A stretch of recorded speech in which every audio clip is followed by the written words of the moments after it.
Hello, I'm Kevin Pouget. I'm a senior software engineer in Red Hat Performance and Scale department in the team in charge of accommodating performance and latency sensible application on the OpenShift platform.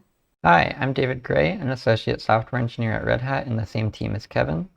In this presentation, titled Benchmarking HPC Workloads on OpenShift, we will discuss using OpenShift Container Platform for deploying high-performance computing applications. In particular, we will discuss the Kubernetes operators and tools we used to set up a proof of concept of running and benchmarking two scientific applications on OpenShift. And then we'll go into the performance results we collected. So, first of all, let me introduce why we want to run HPC applications on OpenShift. One aspect I like to highlight is the flexibility of Kubernetes, in particular with public clouds. With one simple command, you can deploy a full cluster on AWS or Google Cloud. And then, with one click, you can get new machines to join the cluster. And depending on the machine type you will specify, you will get a powerful GPU, a many-core CPU, lot of memory, or in the opposite, a cheap CPU, depending on your requirements. Then Kubernetes facilitates the deployment of the payload and their reproducibility. Indeed, in Kubernetes, you don't deploy manually your modification. Instead, you describe the resources you want to have in the cluster, and Kubernetes operators will take care to prepare them. This guarantees that you have the same execution environment in your development workstation and in the production clusters. And the usage of containers also improves the reproducibility. And these containers, they are used more and more often to package and distribute scientific applications. And the last aspect of HPC is, of course, performance. And presenting the performance of OpenShift is the topic of this presentation. Now let me present the scientific application we use for this benchmark study. The first one is Specfem 3D Globe, which simulates seismic wave propagation in the Earth's crust. It's a reference application for supercomputer benchmarking, thanks to its good scaling capabilities. And the second one is Gromacs, that performs molecular dynamics simulation, and we use the water dataset. Both of these applications support GPU acceleration, OpenMP multithreading, and MPI communication for inter-node parallelism. And in this study, we focused on the MPI communication aspect. Now, I will let David continue with a presentation of the proof of concept platform. In this section, I will first introduce the test environment we used for the proof of concept, and then introduce a couple of the operators we used to deploy Gromacs and Specfem.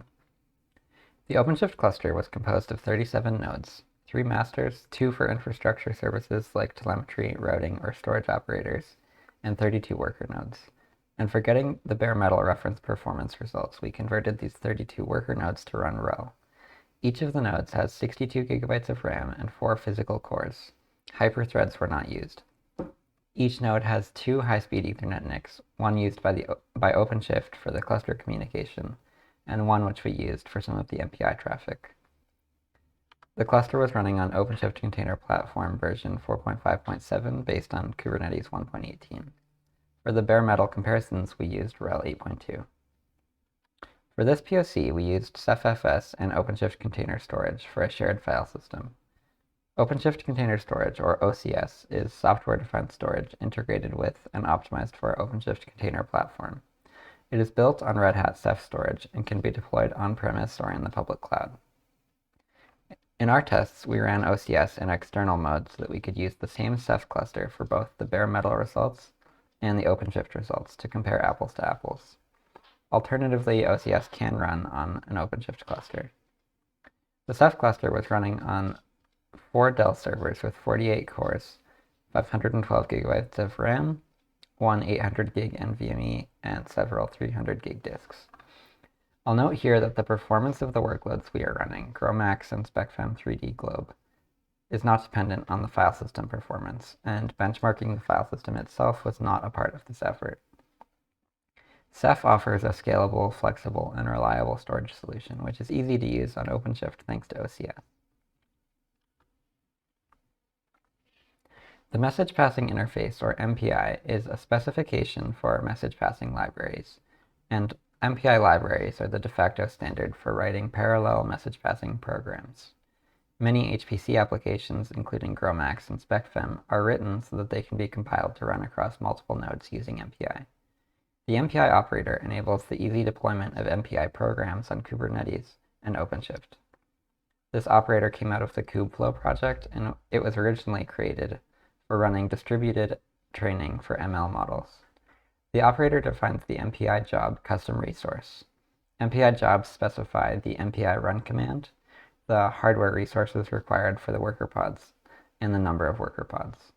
Once an MPI job is created, the operator creates the worker and launcher pods and configures them to communicate using the MPI library installed in the containers. One of the things we will discuss as we go through the performance results is using Maltus. Maltus is an open source project that enables Kubernetes pods to attach to multiple networks. It is a container networking interface plugin that calls other CNI plugins. By default in OpenShift, pods use the OpenShift SDN plugin.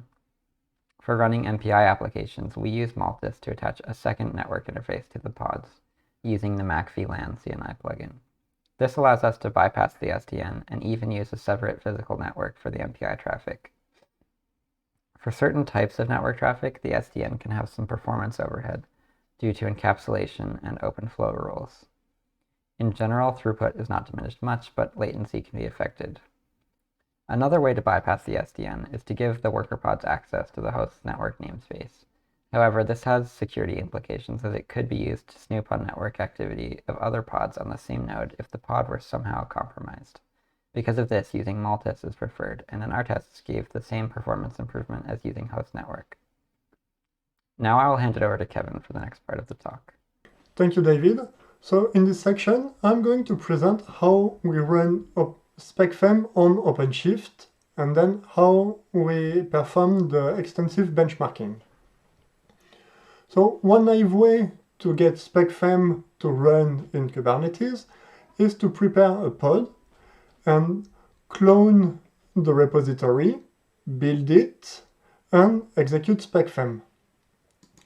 That's nice, but how can we run on multiple machines? Then we can try with the Mpi Operator using an Mpi job. Here, we specify the number of replicas of the pod we want to have, with currently one worker per node. And again, we clone the repo, build it, and ask Mpi run to fork n forks of Specfem. Okay, but what about Specfem configuration? And how about avoiding to clone and build a 1 GB repository in every node? And how can we retrieve the files generated by Specfem? And Specfem runs in two stages. First a mesher, then the solver. How can we coordinate these two executions? So when we've got so many questions to answer, the Kubernetes solution is to build an operator instead of doing it manually. So this is what I'm going to present in this animation. So it's not exactly an operator that I built, but a Go client that will run on the workstation instead of directly in the cluster. But the behavior is the same. So the first step of this work is to prepare a custom resource definition and a custom resource that will specify the properties of Specfem execution.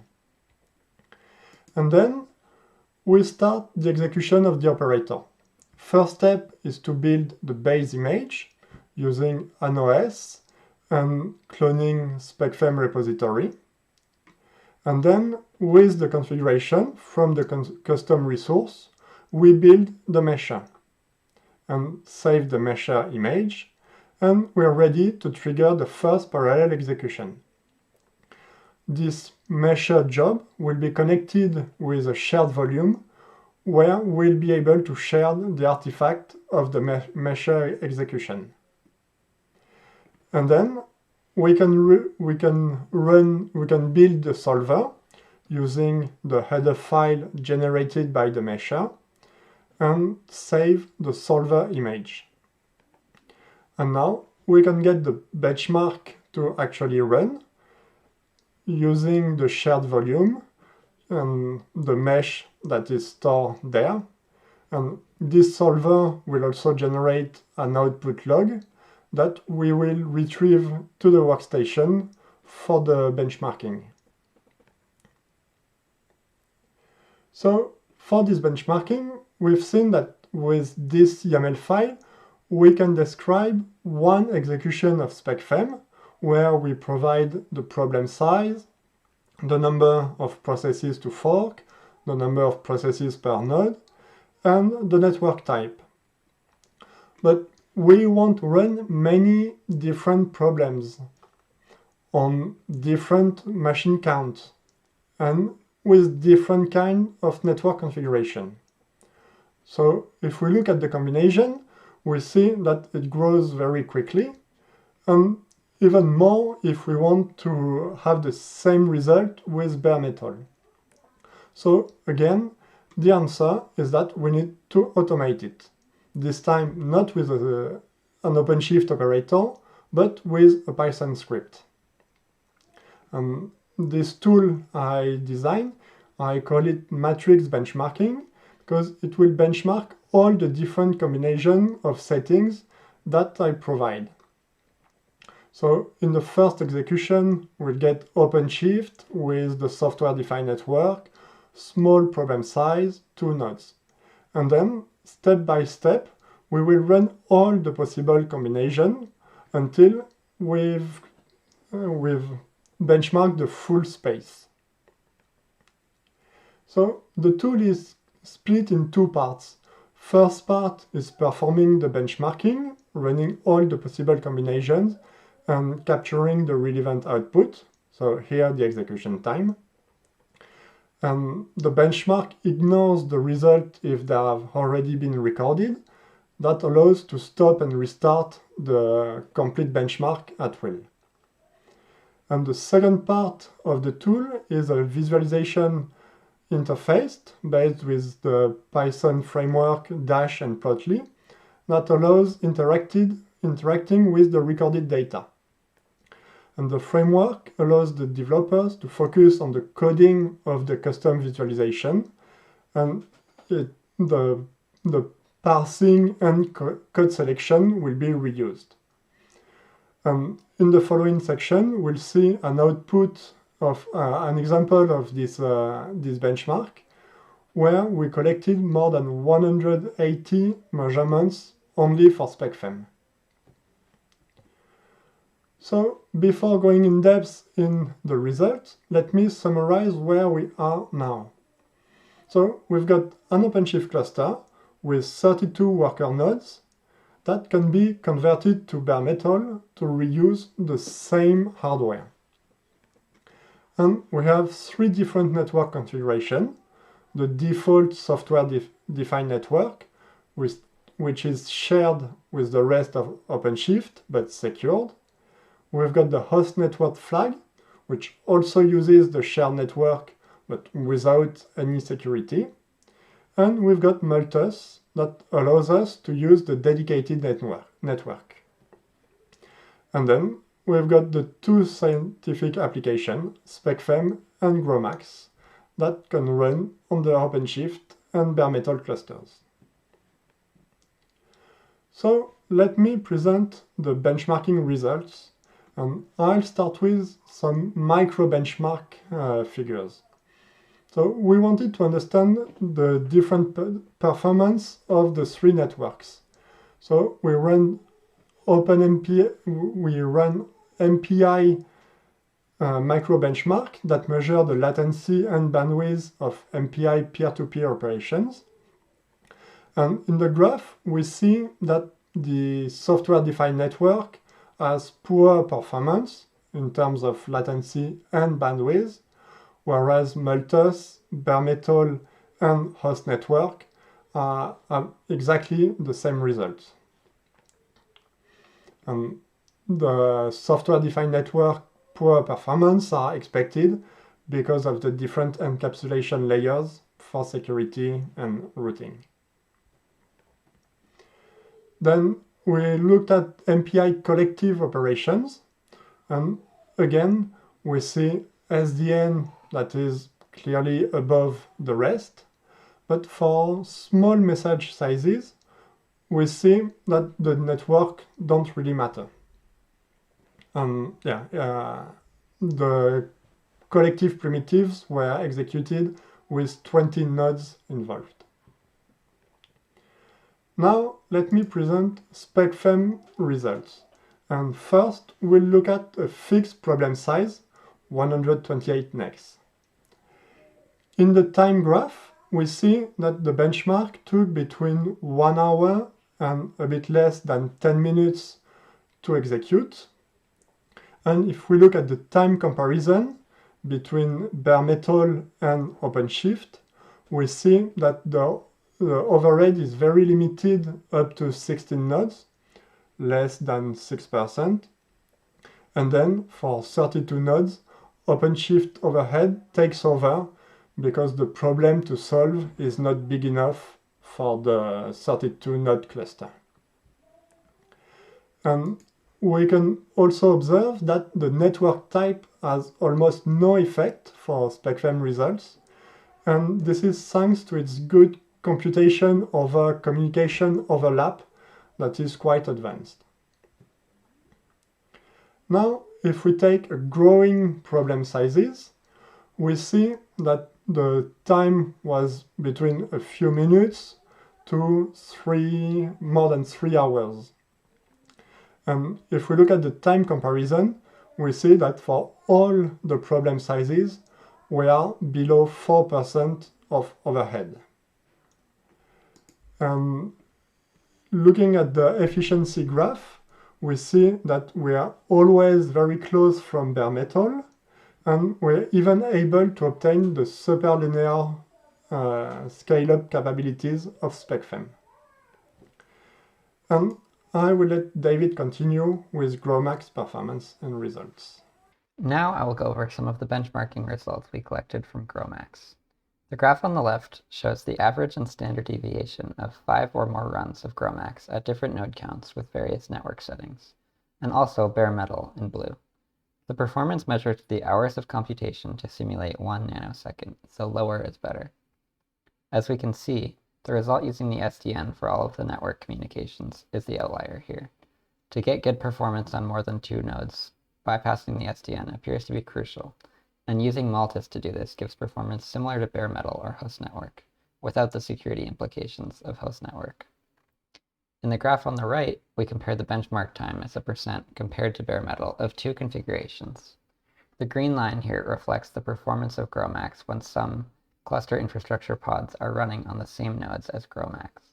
This includes pods such as monitoring, the cluster ingress controller, and logging. The red line shows the performance of Gromacs while isolating these infrastructure pods to 2 specific infrastructure nodes to prevent these pods from using any CPU cycles during the benchmark run, which improves performance and reduces variability. In both of these cases, Multus is being used for the networking. Lastly, we show a graph of strong scaling of Gromacs. Using Multus or host network, we get strong scaling nearly on par with bare metal. So, in conclusion, these results show that HPC applications and OpenShift are 2 great things that can go well together. For some workloads like Gromacs, it's critical for performance that we take into account the SDN overhead. Fortunately, Multus can be used to bypass the SDN and even use a separate high-speed network for the MPI traffic. Additionally, isolating some of the cluster infrastructure pods can help to improve and stabilize the performance further. In our work on the PSAP team at Red Hat, we intend to continually improve OpenShift and Kubernetes for efficiently deploying HPC and AI/ML workloads. Our team is working on maintaining and improving several operators to this end, including the NVIDIA GPU operator and the special resource operator.